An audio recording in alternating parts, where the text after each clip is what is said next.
História do sábado e do primeiro dia da semana. Por J. N. Andrews. Steam Press 1873. Capítulo 21. Traços do sábado durante as Idades Escuras. Com a ascensão do bispo romano à supremacia começaram as Idades Escuras, e enquanto ele aumentava em força, o nevoeiro da escuridão se assentava com intensidade crescente sobre o mundo. A mais alta elevação do poder papal marca o ponto mais tardio nas Idades Escuras antes da primeira aurora cinzenta do crepúsculo. Aquele poder foi providencialmente enfraquecido preparatório à reforma do século XVI, quando a luz do dia avançando começou manifestamente a dissipar a grossa escuridão que cobria a terra. A dificuldade de traçar o verdadeiro povo de Deus através deste período é bem exposta na seguinte linguagem de Benedito. Como mal resta algum fragmento de sua história, tudo o que sabemos deles é de contas de seus inimigos, que eram sempre proferidas no estilo de censura e queixa, e sem as quais não teríamos sabido que milhões deles jamais existiram. Era a política estabelecida de Roma obliterar todo vestígio de oposição às suas doutrinas e decretos, tudo herético, quer pessoas ou escritos, pelos quais os fiéis seriam passíveis de serem contaminados e levados ao erro. Em conformidade com isto, sua determinação fixa, todos os livros e registros de seus opositores eram caçados e cometidos às chamas. Antes que a arte de imprimir fosse descoberta no século XV, todos os livros eram feitos com a pena. As cópias, é claro, eram tão poucas que sua ocultação era muito mais difícil do que seria agora, e se alguns deles escapassem à vigilância dos inquisidores, logo estariam gastos e ido. Nenhum deles podia ser admitido e preservado nas bibliotecas públicas dos católicos, dos estragos do tempo e das mãos de bárbaros com os quais todas as partes da Europa eram em diferentes períodos sobrecarregadas. Os primeiros 5 séculos da era cristã efetuaram a supressão do sábado naquelas igrejas que estavam sob o controle especial do pontífice romano. Dali em diante devemos procurar os observadores do sábado fora da comunhão da Igreja de Roma. Foi predito que o poder romano devia lançar por terra a verdade. As Escrituras expõem a lei de Deus como sua verdade. As Idades Escuras eram o resultado desta obra da grande apostasia. Tão densa e todo pervasiva era a escuridão, que a pura verdade de Deus era mais ou menos obscurecida mesmo com o verdadeiro povo de Deus em seus lugares de retiro. Por volta do ano 600, como vimos, havia na própria cidade de Roma uma classe de cristãos observadores do sábado que eram muito estritos na observância do 4º mandamento. Foi dito deles que uniam com isto uma estrita abstinência de trabalho no domingo.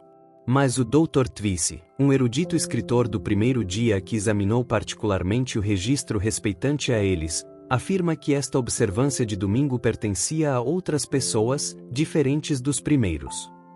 Estes observadores do sábado não eram romanistas, e o Papa os denunciava em linguagem forte.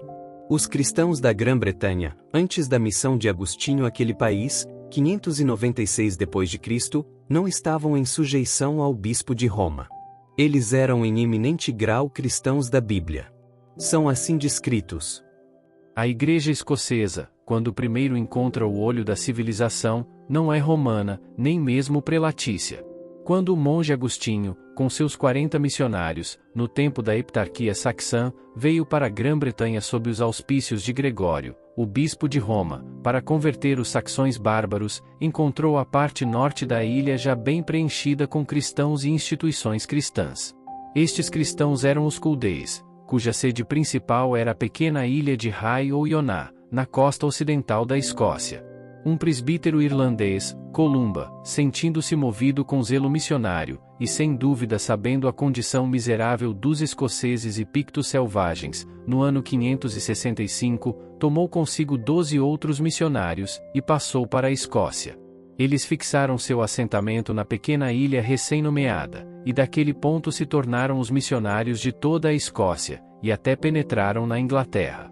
O povo no sul da Inglaterra convertido por Agostinho e seus assistentes, e aqueles no norte que haviam sido ganhos pelo trabalho dos culdeis, logo se encontraram, enquanto a conquista cristã avançava de ambos os lados, e quando eles vinham juntos, logo era visto que o cristianismo romano e culdei diferiam muito decididamente em muitos respeitos.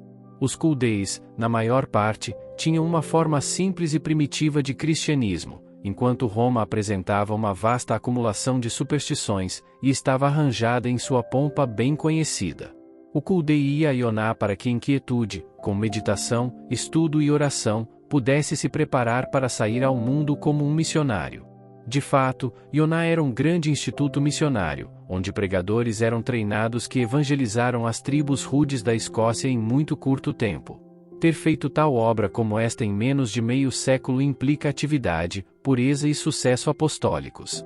Após o sucesso de Agostinho e seus monges na Inglaterra, os Culdeis haviam se fechado dentro dos limites da Escócia, e haviam resistido por séculos a todos os esforços de Roma para ganhá-los. Por fim, no entanto, foram derrubados por seus próprios governantes. Há forte evidência incidental de que Columba, o principal ministro de sua época entre os Culdeis, era um observador do antigo sábado da Bíblia. Sobre este ponto cito dois autores padrão dos católicos romanos. Ele certamente não tem motivo para colocar tais palavras como aqui cito, fraudulentamente na boca de Columba, pois o reivindicam como um santo, e não são amigos do sábado bíblico. Nem podemos ver como Columba poderia ter usado estas palavras com satisfação, como evidentemente fez, quando morrendo-se toda a sua vida ele tivesse sido um violador do antigo dia de descanso do Senhor. Aqui estão as palavras do Dr. Alvan Butler.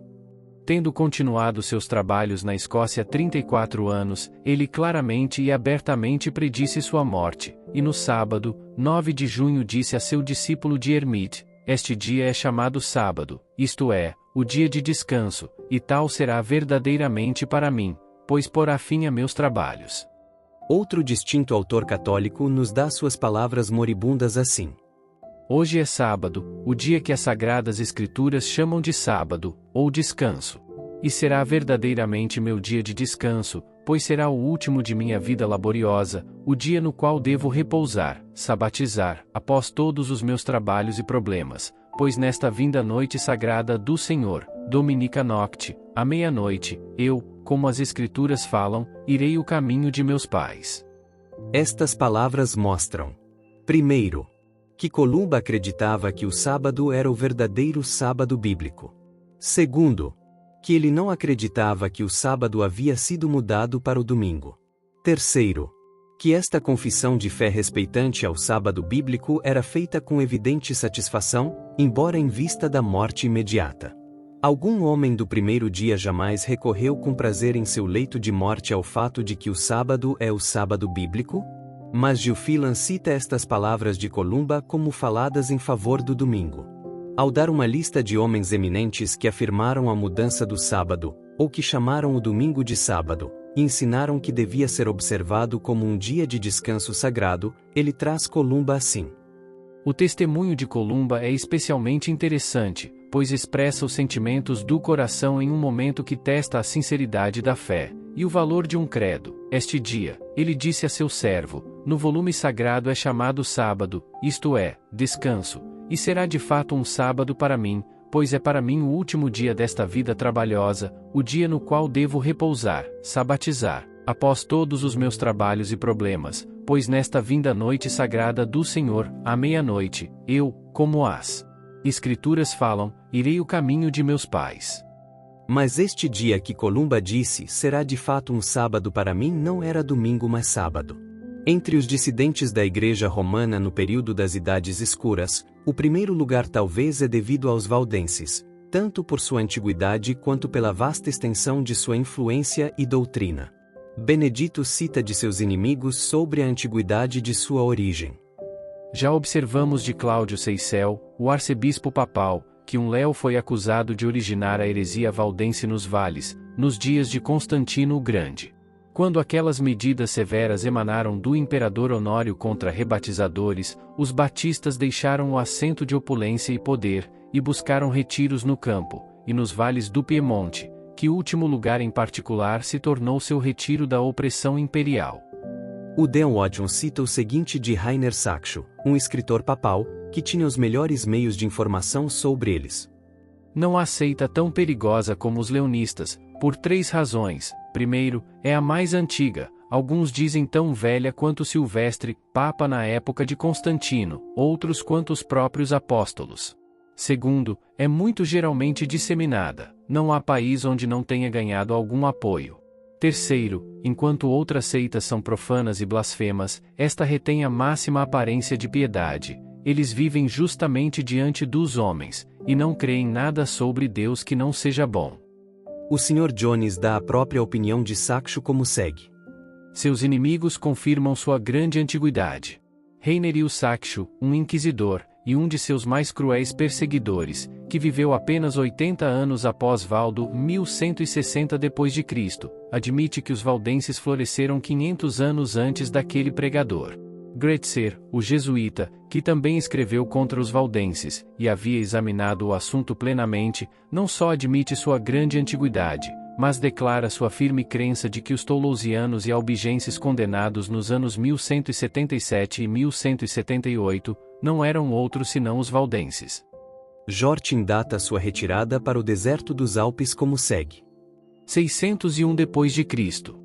No 7º século, o cristianismo era propagado na China pelos nestorianos, e os valdenses, que abominavam as usurpações papais, supõe-se terem se estabelecido nos vales do Piemonte.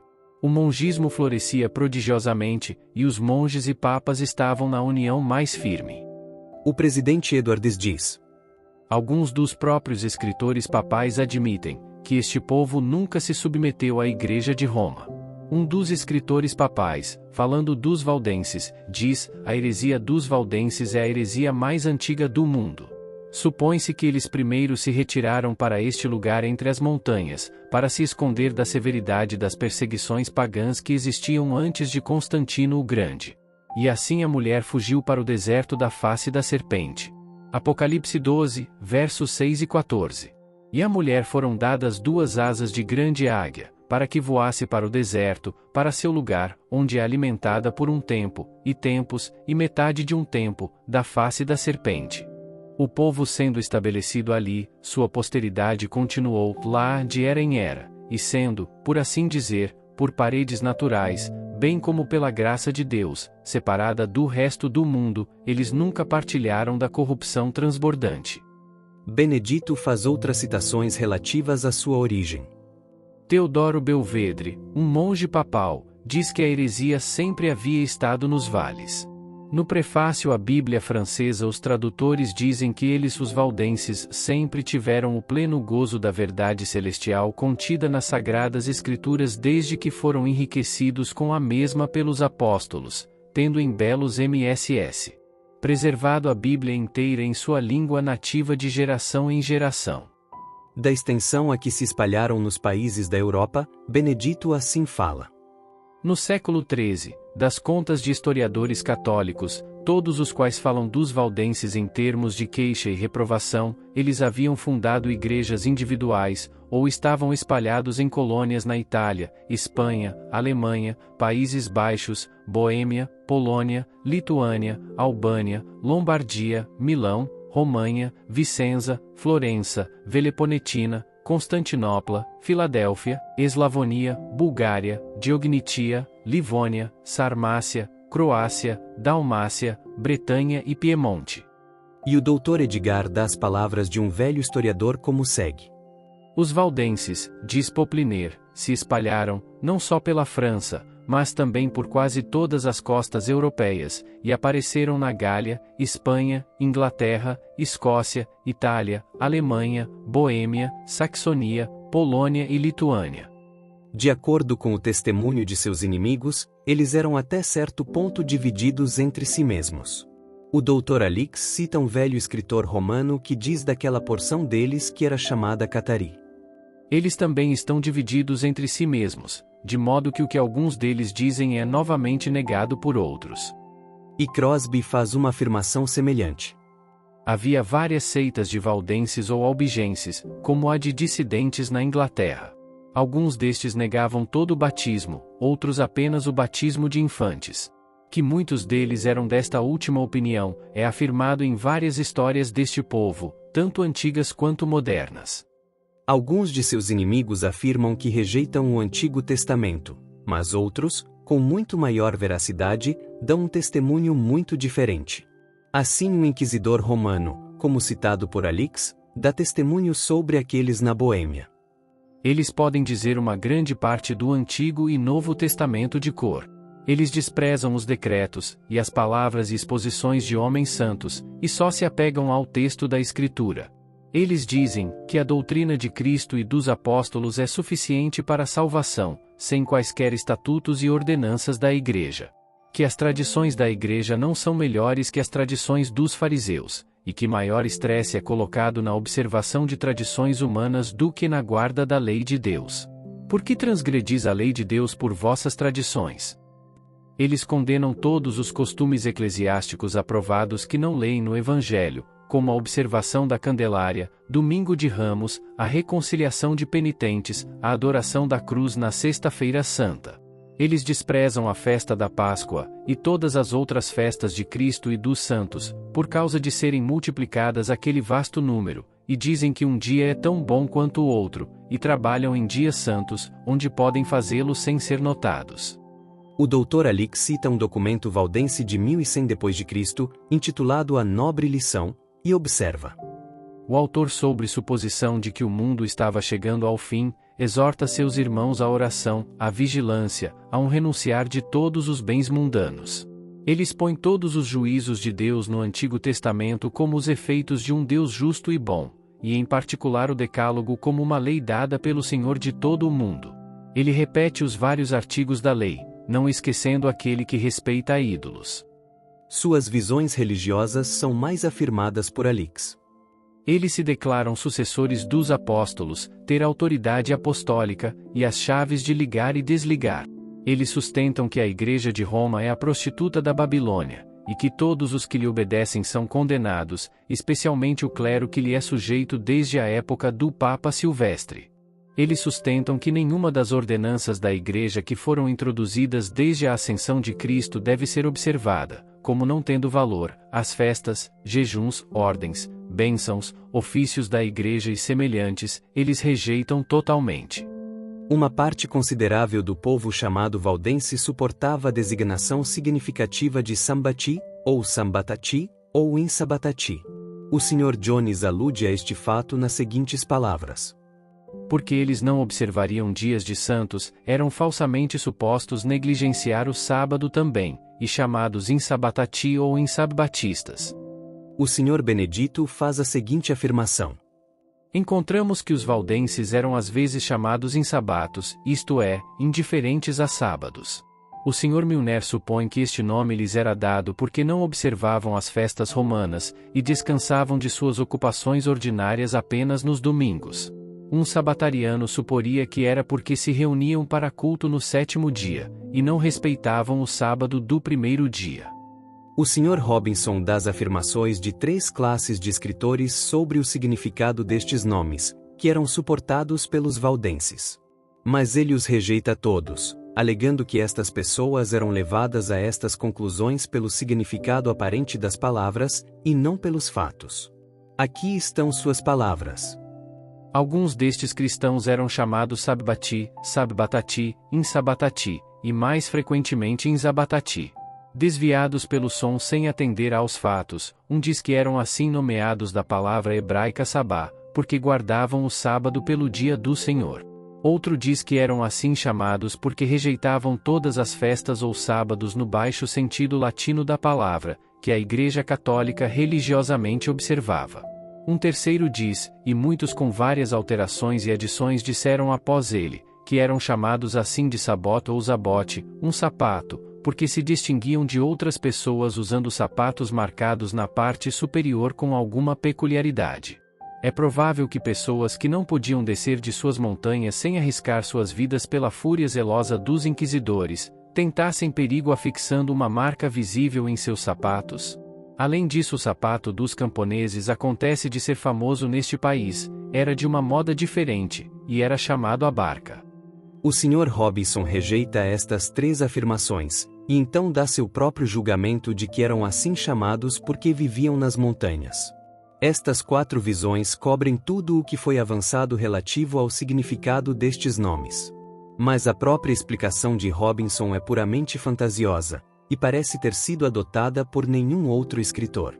Ele oferece, no entanto, razões conclusivas para rejeitar a afirmação de que os valdenses receberam estes nomes de seus sapatos. Restam, portanto, apenas a primeira e segunda destas 4 afirmações, que são que eram chamados por estes nomes porque guardavam o sábado pelo dia do Senhor, e porque não guardavam os sábados dos papistas.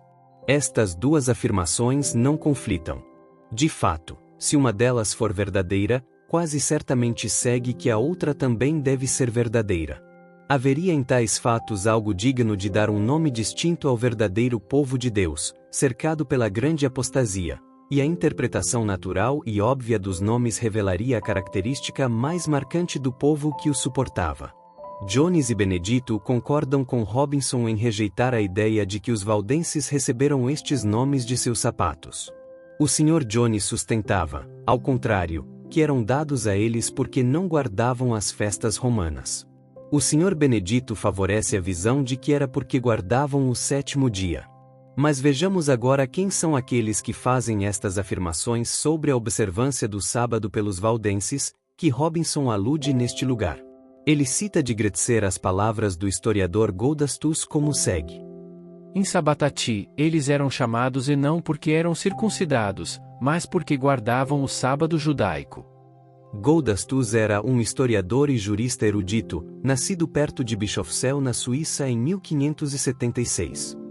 Ele morreu em 1635. Era um escritor calvinista de nota. Ele certamente não tinha motivo para favorecer a causa do 7º dia. Gretzer objeta a sua afirmação no fundamento de que os valdenses exterminavam toda a festa, mas isto era a coisa mais natural do mundo para homens que tinham o dia de descanso do próprio Deus em sua guarda. Gretzer ainda mais objeta que os valdenses negavam todo o Antigo Testamento, mas esta acusação é uma completa deturpação, como já mostramos no presente capítulo. Robinson também cita sobre este ponto o testemunho do arcebispo Usher. Embora aquele prelado sustentasse que os valdenses derivavam estes nomes de seus sapatos, ele francamente reconhece que muitos entendiam que eram dados a eles porque adoravam no sábado judaico. Este testemunho é valioso em que mostra que muitos escritores antigos afirmavam a observância do sábado pelo dia do Senhor, pelo povo que era chamado Sabatati. Em consequência das perseguições que sofriam, e também por causa de seu próprio zelo missionário, o povo chamado valdenses estava amplamente espalhado pela Europa. Suportavam, no entanto, vários nomes em diferentes eras e em diferentes países. Temos testemunho decisivo de que alguns destes corpos observavam o 7º dia. Outros observavam o domingo. Enéas Silvius diz que aqueles na Boêmia sustentam que não devemos cessar de trabalhar em nenhum dia exceto o dia do Senhor. Esta afirmação, observe-se, relaciona-se apenas à Boêmia. Mas tem sido afirmado que os valdenses eram tão distintos da Igreja de Roma que não poderiam ter recebido o dia do Senhor do domingo dela, e devem, portanto, tê-lo recebido dos apóstolos. Mas poucas palavras de de Albigne bastarão para mostrar que esta afirmação é fundada em erro. Ele descreve uma entrevista entre Seco Lampádio e 2 pastores valdenses que haviam sido enviados por seus irmãos das fronteiras da França e do Piemonte, para abrir comunicação com os reformadores. Era em Basileia, em 1530. Muitas coisas que eles diziam agradavam Seco Lampádio, mas algumas coisas ele desaprovava. De Albigne faz esta afirmação. Os Barbes, os pastores valdenses, ficaram no princípio um pouco confusos ao ver que os anciãos deviam aprender de seus juniores. No entanto, eram homens humildes e sinceros, e o doutor de Basileia, tendo-os questionado sobre os sacramentos, eles confessaram que por fraqueza e medo haviam tido seus filhos batizados por sacerdotes romanos, e que até se comunicavam com eles e às vezes atendiam à missa. Esta confissão inesperada assustou o manso Secolampádio. Quando a deputação retornou palavra aos valdenses de que os reformadores exigiam deles uma reforma mais estrita, de Albigne diz que era apoiada por alguns e rejeitada por outros. Ele também nos informa que a exigência de que os valdenses deviam separar-se inteiramente de Roma causava divisões entre eles. Isto é uma afirmação muito notável. A luz de muitos destes antigos testemunhos estava quase pronta a apagar-se em escuridão quando Deus levantou os reformadores. Eles haviam sofrido que aquela mulher Jezabel ensinasse entre eles, e seduzisse os servos de Deus. Eles até haviam chegado a praticar o batismo de infantes, e os sacerdotes de Roma administravam o rito. E além de tudo isto, às vezes se uniam a eles no serviço da missa. Se uma porção dos valdenses no sul da Europa na época da Reforma havia trocado o batismo de crentes pelo batismo de crianças por sacerdotes romanos, não é difícil ver como eles também podiam aceitar o dia do Senhor do domingo da mesma fonte no lugar do dia de descanso santificado do Senhor. Nem todos haviam feito isto, mas alguns certamente haviam. D'Aubigné faz uma afirmação muito interessante sobre os valdenses franceses no século XV. Sua linguagem implica que tinham um sábado diferente dos católicos. Ele nos diz algumas das histórias que os sacerdotes circulavam contra os valdenses. Estas são suas palavras. Picardia no norte e Delfinado no sul eram as duas províncias da França melhor preparadas, na abertura da Reforma Protestante, para receber o Evangelho. Durante o século XV muitos picardos, como corria a história, foram para Valdere. Sentados em torno do fogo durante as longas noites, católicos simples costumavam contar uns aos outros como os valdenses, se reuniam em assembleia horrível em lugares solitários, onde encontravam mesas postas com viandas numerosas e delicadas. Estes pobres cristãos amavam de fato se reunir de distritos frequentemente muito remotos. Iam ao ponto de encontro à noite e ao longo de estradas secundárias. Os mais eruditos deles costumavam recitar algumas passagens das Escrituras, após o que conversavam juntos e oravam. Mas tais conventículos humildes eram ridiculamente travestidos. Sabeis o que fazem para chegar lá, dizia o povo, para que os oficiais não os parem. O diabo lhes deu um certo unguento, e quando querem ir para Valdere, untam um pouco pau com ele. Assim que montam nele, são carregados pelo ar, e chegam ao seu sábado sem encontrar ninguém. No meio deles senta-se um bode com cauda de macaco. Este é Satanás, que recebe sua adoração. Estas histórias estúpidas não eram peculiares ao povo, eram circuladas particularmente pelos monges. Era assim que o inquisidor Jean de Broussartre falava em 1460 de um púlpito erguido na grande praça em Arras.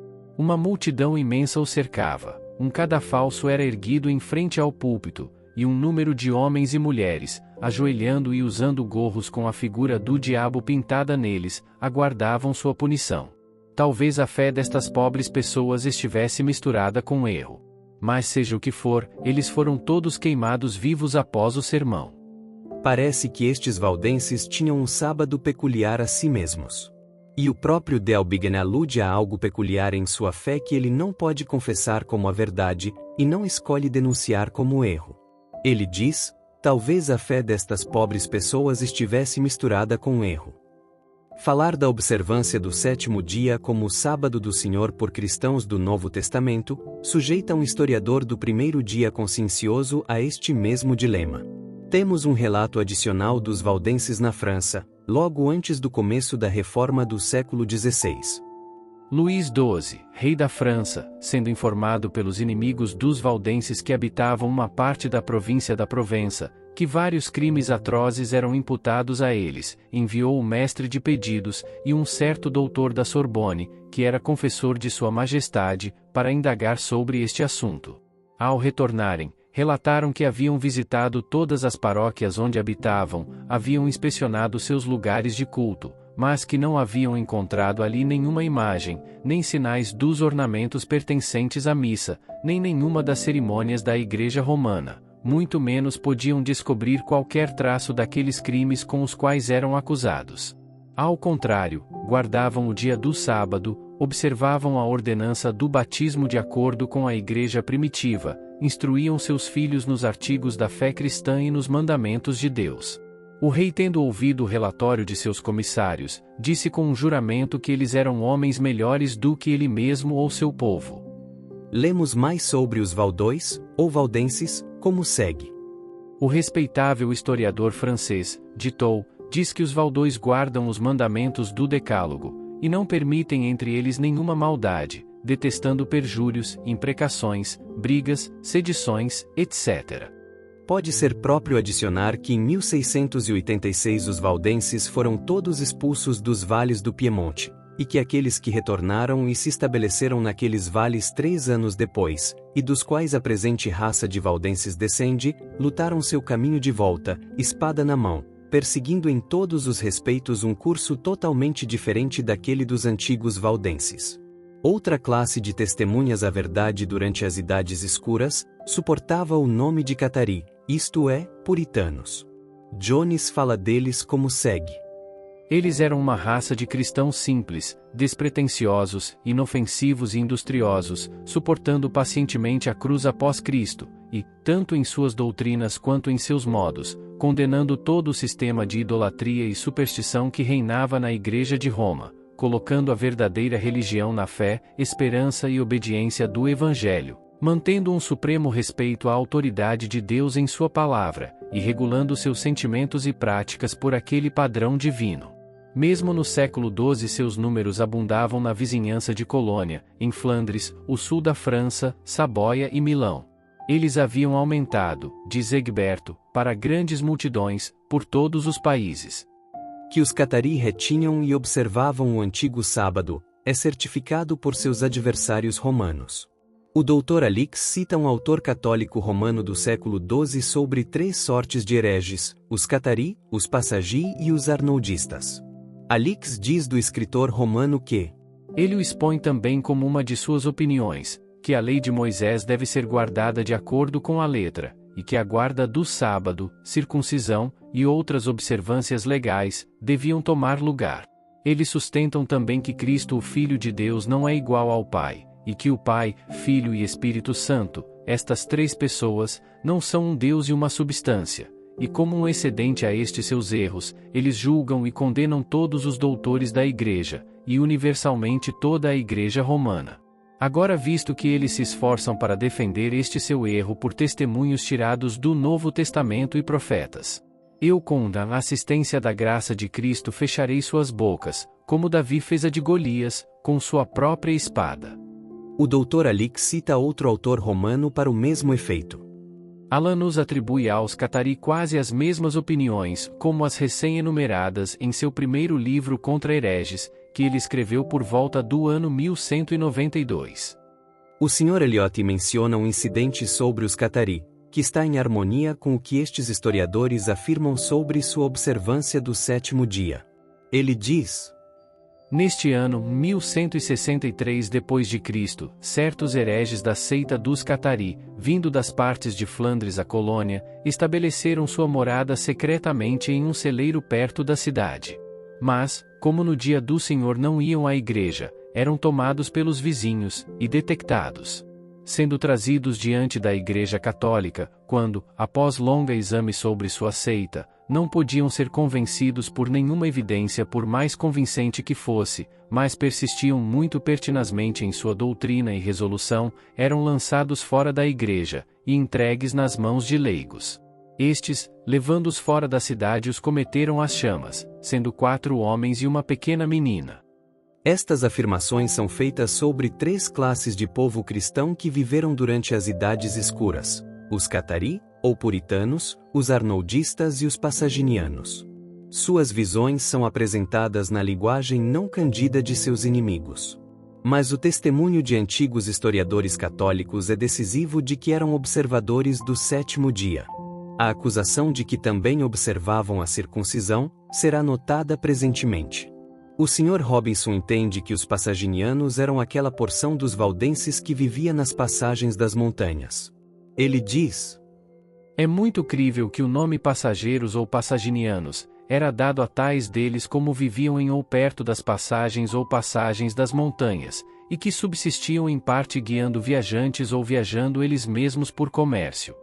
O Sr. Eliot diz do nome passaginianos: a explicação do termo como significando peregrinos, tanto no sentido espiritual quanto missionário da palavra, seria apenas a tradução de sua reconhecida denominação grega, e um título tão distinto quanto belo.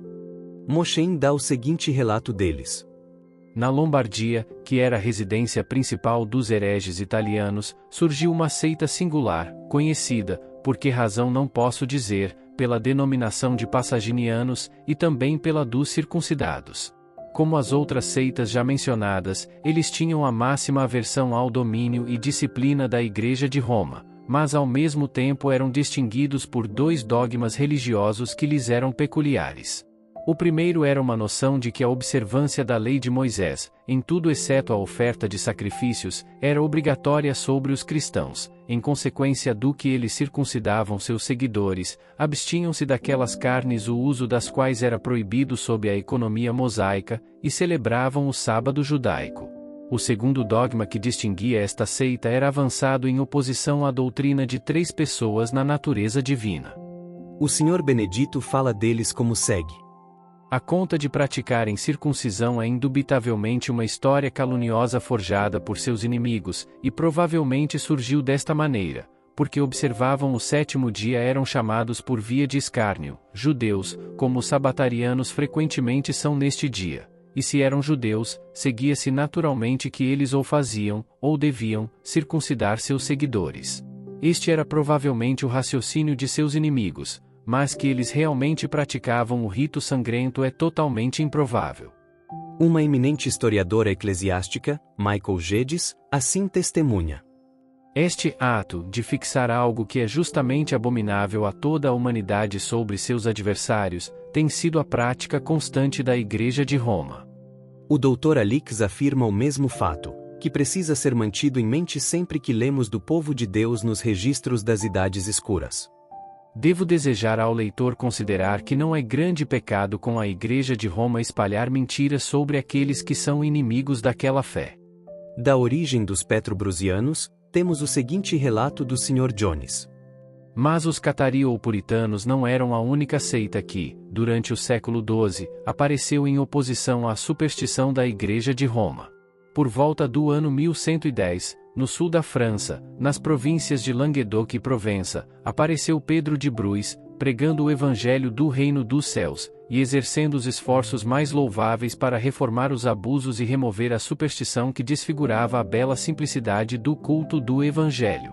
Seus trabalhos foram coroados com sucesso abundante. Ele converteu um grande número de discípulos à fé de Cristo, e após um ministério muito incansável de 20 anos de continuação, foi queimado em Saint-Gilles, uma cidade de Languedoc na França 1130 d.C., por uma multidão enfurecida, instigada pelo clero, que apreendia seu tráfego estar em perigo deste novo e intrépido reformador. Que este corpo de cristãos franceses, que, na própria meia-noite das idades escuras testemunhou pela verdade em oposição à Igreja Romana, eram observadores do antigo sábado é expressamente certificado pelo Dr. Francis White, Lorde Bispo de Ely. Ele foi nomeado pelo rei da Inglaterra para escrever contra o sábado em oposição a Brabourne, que havia apelado ao rei em seu favor. Para mostrar que a observância sabática é contrária à doutrina da Igreja Católica, um argumento pesado com o episcopaliano, ele enumera várias classes de hereges que haviam sido condenados pela Igreja Católica por guardar santo o sétimo dia.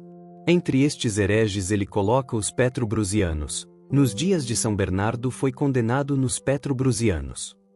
Vimos que, de acordo com escritores católicos, os cataris sustentavam a observância do sétimo dia. O Dr. Alix confirma a afirmação do Dr. White de que os petrobrusianos observavam o antigo sábado, ao afirmar que as doutrinas destes dois corpos se assemelhavam grandemente. Estas são suas palavras. Petrus Cluniacensis tratou 5 questões contra os petrobrusianos que têm grande semelhança com a crença dos catari da Itália. Os observadores do sábado no século XI eram de importância suficiente para chamar sobre si mesmos o anátema do Papa. O Dr. Elin diz que Gregório, daquele nome o sétimo por volta de 1074 d.C., condenou aqueles que ensinavam que não era lícito fazer trabalho no dia do sábado. Este ato do Papa corrobora os testemunhos que aduzimos em prova da existência de observadores do sábado nas idades escuras. Gregório VII era um dos maiores homens que jamais encheram a cadeira papal. Qualquer classe que ele anatematizasse era de alguma consequência. Gregório não desperdiçava nada em ninharias. No século XI, havia observadores do sábado também em Constantinopla e sua vizinhança. O Papa, em 1054 d.C., enviou 3 legados ao imperador do Oriente, e ao patriarca de Constantinopla, para o propósito de reunificar as igrejas grega e latina. O cardeal Humberto era o cabeça desta legação. Os legados, ao chegarem, se puseram à obra de refutar aquelas doutrinas que distinguem a Igreja de Constantinopla da de Roma. Após terem atendido às questões que separavam as duas igrejas, eles acharam também necessário discutir a questão do sábado. Pois um dos homens mais eruditos do Oriente havia publicado um tratado, no qual sustentava que ministros deviam ser permitidos casar, que o sábado devia ser guardado santo, e que pão levedado devia ser usado na ceia. Tudo o que a Igreja de Roma sustentava ser heresias mortais. Citamos do Sr. Bauer uma afirmação concisa do tratamento que este escritor sabatariano recebeu.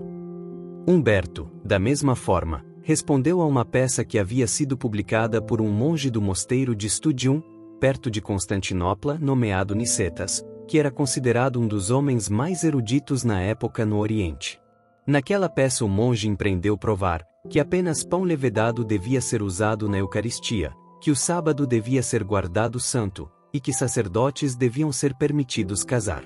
Mas o imperador, que queria por todos os meios ganhar o Papa, pelas razões mencionadas acima, estava, ou antes fingiu estar, tão plenamente convencido com os argumentos do legado, refutando aqueles alegados por Nicetas, que obrigou o monge publicamente a retratar e anatematizar todos os que sustentassem a opinião que ele havia se esforçado para estabelecer, com respeito a pão sem levedura, o sábado, e o casamento de sacerdotes. Ao mesmo tempo Nicetas, em conformidade com o comando do imperador, anatematizou todos os que questionassem a primazia da Igreja Romana com respeito a todas as outras igrejas cristãs, ou presumissem censurar sua fé sempre ortodoxa. O monge tendo assim retratado tudo o que havia escrito contra a Santa Sé, seu livro foi queimado por ordem do imperador, e ele absolvido, pelos legados, das censuras que havia incorrido. Este registro mostra que, na densa escuridão do século XI, um dos homens mais eruditos naquela época no Oriente escreveu um livro para provar que o sábado devia ser guardado santo, em oposição à doutrina papal do celibato do clero. Também mostra como a Igreja de Roma lança por terra a verdade de Deus por meio da espada de imperadores e reis. Embora Nicetas se retratasse, por medo do imperador e do Papa, parece que havia outros que sustentavam as mesmas opiniões, pois ele foi obrigado a anatematizar todos tais, e não há evidência de que nenhum destes se voltasse da verdade por causa da queda de seu líder. De fato, se não houvesse um corpo considerável destes sabatarianos, o legado papal nunca teria julgado digno de sua dignidade escrever uma resposta a Nicetas. Os anabatistas são frequentemente referidos nos registros das Idades Escuras. O termo significa rebatizadores, e era aplicado a eles porque negavam a validade do batismo de infantes. A designação não é precisa, no entanto, porque aquelas pessoas que eles batizavam, eles consideravam como nunca tendo sido batizadas antes, embora tivessem sido aspergidas ou mesmo imersas na infância. Este povo tem sido sobrecarregado em obloquidade em consequência da insurreição fanática que irrompeu em seu nome no tempo de Lutero. Daqueles engajados nesta insurreição, Bach diz: os primeiros insurgentes gemiam sob opressões severas, e tomaram armas em defesa de suas liberdades civis, e destas comoções os anabatistas parecem antes terem se aproveitado, do que terem sido os primeiros motores. Que uma grande parte eram anabatistas parece indisputável, ao mesmo tempo aparece da história que uma grande parte também eram católicos romanos, e uma parte ainda maior daqueles que mal tinham quaisquer princípios religiosos. Este assunto é colocado na verdadeira luz por Sem. A derrubada da sociedade civil e injúrias fatais à religião eram ameaçadas por aqueles que se chamavam anabatistas. Mas grandes números parecem ter disputado a validade do batismo de infantes que não tinham nada mais em comum com eles, ainda que por aquela única circunstância eram sobrecarregados com o obloque, e a punição ricamente devida a um fanatismo igualmente fraudulento e licencioso. O antigo sábado era retido e observado por uma porção dos anabatistas, ou, para usar um termo mais próprio, batistas. O Dr. Francis White assim testemunha. Eles que mantêm o sábado do sábado em força, concordam com alguns anabatistas. Em harmonia com esta afirmação do Dr. White, está o testemunho de um escritor francês do século XVI. Ele nomeia todas as classes de homens que suportaram o nome de anabatistas. De uma destas classes ele escreve assim: Alguns suportaram grandes tormentos, porque não guardariam domingos e dias de festa, em desprezo do anticristo, vendo que eram dias nomeados pelo anticristo, não sustentariam nada que se parecesse com ele. Outros observam estes dias, mas é por caridade. Assim é visto que dentro dos limites do velho Império Romano, e no meio daqueles países que se submeteram à regra do Papa, Deus reservou para si um povo que não curvou o joelho a Baal, e entre estes o sábado bíblico era observado de era em era. Agora devemos procurar o sábado entre aqueles que nunca foram sujeitos ao pontífice romano. Na África Central, desde a primeira parte da era cristã, possivelmente desde a época da conversão do oficial etíope de grande autoridade, mas muito certamente tão cedo quanto 330 d.C., existiram as igrejas da Abissínia e Etiópia. Por volta da época da ascensão do bispo romano à supremacia, eram perdidas de vista pelas nações da Europa. Cercadas por todos os lados, diz Gibbon. Pelos inimigos de sua religião, os etíopes dormiram perto de 1000 anos, esquecidos do mundo, por quem eram esquecidos. No fim do século XV, foram novamente trazidas ao conhecimento do mundo pela descoberta de navegadores portugueses. Indubitavelmente foram grandemente afetadas pela densa escuridão de erros pagãos e maometanos com os quais são cercadas, e em muitos respeitos perderam a religião pura e espiritual de nosso divino Redentor. Um viajante moderno diz deles: eles têm diversos erros e muitas verdades antigas. Michael Geddes diz deles: os abissínios sustentam as escrituras como a regra perfeita da fé cristã, de modo que negam que esteja no poder de um concílio geral obrigar o povo a crer em qualquer coisa como artigo de fé sem uma garantia expressa de lá. Eles praticam a circuncisão, mas por outras razões que há de um dever religioso. Geddes afirma mais suas visões. Transubstanciação e a adoração do pão consagrado no sacramento eram o que os abissínios abominavam. Eles negam o purgatório, e nada sabem de confirmação e extremunção, condenam imagens gravadas, guardam tanto sábado quanto domingo. Suas visões sobre o sábado são afirmadas pelo embaixador do rei da Etiópia, na corte de Lisboa, nas seguintes palavras, explicando sua abstinência de todo o trabalho naquele dia. Porque Deus, após ele haver terminado a criação do mundo, repousou nele, o qual dia, como Deus quis que fosse chamado o Santo dos Santos, assim o não celebrar dele com grande honra e devoção, parece ser claramente contrário à vontade e preceito de Deus, que sofrerá céu e terra passar antes que sua palavra, e isso especialmente, visto que Cristo não veio para destruir a lei, mas para cumpri-la. Não é portanto em imitação dos judeus, mas em obediência a Cristo e seus santos apóstolos, e que observamos aquele dia. O embaixador afirma suas razões para a observância do primeiro dia nestas palavras. Nós observamos o dia do Senhor à maneira de todos os outros cristãos em memória da ressurreição de Cristo. Ele não tinha escritura para oferecer em apoio a esta festa, e evidentemente repousava sua observância sobre tradição. Esta conta foi dada pelo embaixador em 1534. No início do século seguinte, o imperador da Abissínia foi induzido a se submeter ao Papa nestas palavras. Eu confesso que o Papa é o vigário de Cristo, o sucessor de São Pedro, e o soberano do mundo. A ele juro verdadeira obediência, e a seus pés ofereço minha pessoa e reino. Não logo o bispo romano assim havia trazido o imperador a se submeter a ele que aquele potentado foi compelido a gratificar o ódio papal ao sábado por um edito proibindo sua observância posterior. Nas palavras de Geddes, ele publicou uma proclamação proibindo todos os seus súditos sob severas penalidades de observar o sábado por mais tempo. Ou como Gibbon expressa, os abissínios eram ordenados a trabalhar e brincar no sábado. Mas a tirania dos romanistas, após uma luta terrível, causou sua derrubada e banimento, e a restauração da antiga fé. As igrejas ressoavam com um canto de triunfo, que as ovelhas da Etiópia agora eram entregues das hienas do Ocidente, e os portais daquele reino solitário eram para sempre fechados contra as artes, a ciência e o fanatismo da Europa. Provamos em um capítulo anterior que o sábado era extensivamente observado tão tarde quanto o meio do V século na chamada Igreja Católica, especialmente naquela porção mais intimamente conectada com os abissínios, e que por várias causas, o domingo obteve certas honras sabáticas, em consequência do que os 2 dias eram chamados irmãs. Também mostramos em outro capítulo que a supressão eficaz do sábado na Europa é principalmente devida à influência papal. E assim por 1000 anos traçamos sua história nos registros daqueles homens que a Igreja de Roma buscou matar. Estes fatos são notavelmente corroborados pelo caso dos abissínios. Em consequência de sua localização no interior da África, os abissínios cessaram de ser conhecidos do resto da cristandade por volta do V século. Neste ponto, o sábado e o domingo na Igreja Católica eram contados irmãs. 1000 anos depois, estas igrejas africanas são visitadas, e embora cercadas pela espessa escuridão da superstição pagã e maometana, e algo afetadas por ela, são encontradas no fim deste período guardando o sábado e o primeiro dia substancialmente como guardados pela Igreja Católica quando foram perdidas de vista por ela.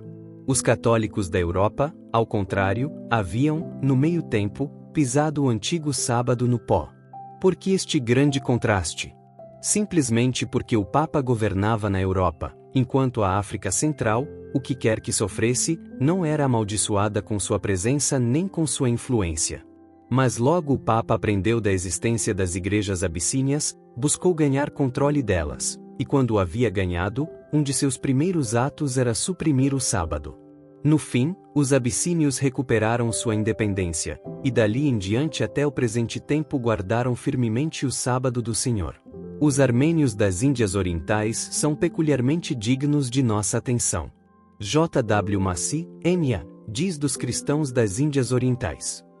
Remotos dos ocupados antros do comércio, ou dos assentos populosos da indústria manufatureira, podem ser considerados como os piedmonteses orientais, os Valois de Hindustão, as testemunhas profetizando em saco por séculos revolventes, embora de fato seus corpos jazessem como mortos nas ruas da cidade que uma vez povoaram. Gedes diz daqueles em Malabar. Os 3 grandes dogmas do papismo, a supremacia do Papa, transubstanciação, a adoração de imagens, nunca foram cridos nem praticados em qualquer tempo nesta antiga Igreja Apostólica. Penso que se pode aventurar a dizer que antes da época da última reforma, não havia igreja que conhecemos, não, nem a dos Valdões, que tinha tão poucos erros na doutrina como a Igreja de Malabar. Ele acrescenta sobre aquelas igrejas que nunca estiveram dentro dos limites do Império Romano. É nestas igrejas que devemos encontrar o mínimo do fermento do papismo. O Sr. Massey descreve mais estes cristãos. O credo com o qual estes representantes de uma antiga linha de cristãos se deleitavam não estava em conformidade com decretos papais, e com dificuldade foi quadrado com os 39 artigos da episcopacia anglicana. Separados do mundo ocidental por 1000 anos, eram naturalmente ignorantes de muitas novidades introduzidas pelos concílios e decretos do Laterano, e sua conformidade com a fé e prática das primeiras eras, os expunha à culpa imperdoável de heresia e cisma como estimado pela Igreja de Roma. Somos cristãos e não idólatras, era sua resposta expressiva quando requeridos a prestar homenagem à imagem da Virgem Maria. Lacroze os estima em 1500 igrejas, e tantas cidades e vilas. Eles recusavam reconhecer o Papa, e declaravam nunca terem ouvido dele, afirmavam a pureza e verdade primitiva de sua fé desde que vieram, e seus bispos haviam por 13 séculos sido enviados do lugar onde os seguidores de Jesus eram primeiro chamados cristãos. O caráter sabatariano destes cristãos é insinuado pelo Sr. Yeates. Ele diz que o sábado entre eles é um dia de festa, conforme a prática antiga da Igreja. A prática antiga da Igreja, como vimos, era santificar o 7º dia em memória do descanso do Criador. Esta prática tem sido suprimida onde quer que a grande apostasia teve poder para fazê-lo. Mas os cristãos das Índias Orientais, como aqueles da Abissínia, viveram suficientemente remotos de Roma para serem preservados em algum grau de sua influência devastadora. O mesmo fato é mais insinuado pelo mesmo escritor na seguinte linguagem. A Inquisição foi estabelecida em Goa nas Índias, por instância de Francisco Xavier, um famoso santo romano, que significou por cartas ao Papa João III, 10 de novembro de 1545, que a maldade judaica se espalhava cada dia mais e mais nas partes das Índias Orientais sujeitas ao Reino de Portugal, e portanto ele suplicava ansiosamente ao dito rei, que para curar tão grande mal ele tomasse cuidado em enviar o ofício da Inquisição para aqueles países. A maldade judaica era sem dúvida a observância do sábado como um dia de festa conforme a prática antiga da Igreja, da qual este autor acabou de falar. A história do passado, como vimos, mostra o ódio da Igreja Papal ao sábado do Senhor, e a luta daquela Igreja para suprimir o sábado na Abissínia, e sujeitar aquele povo ao Papa que neste mesmo ponto de tempo estava apenas começando, mostra que os jesuítas não tolerariam voluntariamente a observância sabática nas Índias Orientais, mesmo unida com a observância do domingo também. Parece, portanto, que este missionário jesuíta desejava que o Papa e o rei de Portugal estabelecessem a Inquisição naquela parte das Índias sujeita a Portugal, para extirpar o sábado daquelas igrejas antigas. A Inquisição foi estabelecida em resposta a esta oração, e Xavier foi subsequentemente canonizado como santo. Nada pode mostrar mais claramente a malignidade do pontífice romano para com o sábado do Senhor, e nada ilustra mais claramente o tipo de homens que ele canoniza como santos. Desde a época de Xavier, as Índias Orientais caíram sob o domínio britânico. Um clérigo distinto da Igreja da Inglaterra há alguns anos desde visitou o Império Britânico na Índia, para o propósito de se familiarizar com estas igrejas. Ele deu o seguinte esboço profundamente interessante destes antigos cristãos, e nele particularmente marca seu caráter sabatariano. A história da Igreja Armênia é muito interessante. De todos os cristãos na Ásia Central, eles se preservaram mais livres de corrupções maometanas e papais. O Papa os assaltou por um tempo com grande violência, mas com pouco efeito. As igrejas na Armênia Menor de fato consentiram em uma união, que não durou muito, mas aquelas na Armênia Persa mantiveram sua independência, e elas retêm suas antigas escrituras, doutrinas e culto, até hoje. É maravilhoso, diz um viajante inteligente que esteve muito entre eles, como os cristãos armênios preservaram sua fé, igualmente contra a opressão vexatória dos maometanos, seus soberanos, e contra as persuasões da Igreja Romana que por mais de 2 séculos se esforçou, por missionários, sacerdotes e monges, para apegá-los à sua comunhão. É impossível descrever as artimanhas e despesas da corte de Roma para efetuar este objeto, mas tudo em vão. A Bíblia foi traduzida para a língua armênia no V século, sob circunstâncias muito auspiciosas, a história das quais chegou até nós. Tem sido permitida por juízes competentes da língua, ser uma tradução muito fiel. Lacruz a chama de a rainha das versões. Esta Bíblia sempre permaneceu na posse do povo armênio, e muitos ilustres exemplos de piedade genuína e esclarecida ocorrem em sua história. Os armênios em Hindustão são nossos próprios súditos. Eles reconhecem nosso governo na Índia, como fazem o do Sofi na Pérsia, e são dignos de nossa consideração. Eles preservaram a Bíblia em sua pureza, e suas doutrinas são, tanto quanto o autor sabe, as doutrinas da Bíblia. Além disso, eles mantêm a observância solene do culto cristão por todo o nosso império, no 7º dia, e eles têm tantas torres apontando para o céu entre os hindus quanto nós mesmos. Tal povo então não é digno de nenhum reconhecimento de nossa parte, como cristãos companheiros. Devem eles para sempre ser classificados por nós com judeus, maometanos e hindus. Tem sido dito, no entanto, que Buchanan poderia ter pretendido domingo pelo termo 7º dia. Esta é uma interpretação muito irrazoável de suas palavras. Clérigos episcopalianos não estão acostumados a chamar o domingo de 7º dia. Temos, no entanto, testemunho que não pode ser com candor explicado. É o de Purchas, escrito no século XVII. O autor fala de várias seitas do Oriente Cristão continuando desde tempos antigos, como sírios, jacobitas, nestorianos, maronitas e armênios. Dos sírios, ou surianos, como ele soletra o nome variadamente, que, de sua relação, parecem ser idênticos aos armênios, ele diz: eles guardam o sábado santo, nem estimam o jejum de sábado lícito exceto na véspera da Páscoa.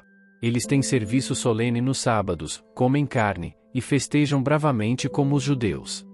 Este autor fala destes cristãos desrespeitosamente, mas ele usa as afirmações não cândidas de seus adversários, que, de fato, não são piores que aquelas frequentemente feitas nestes dias sobre aqueles que santificam o sábado bíblico.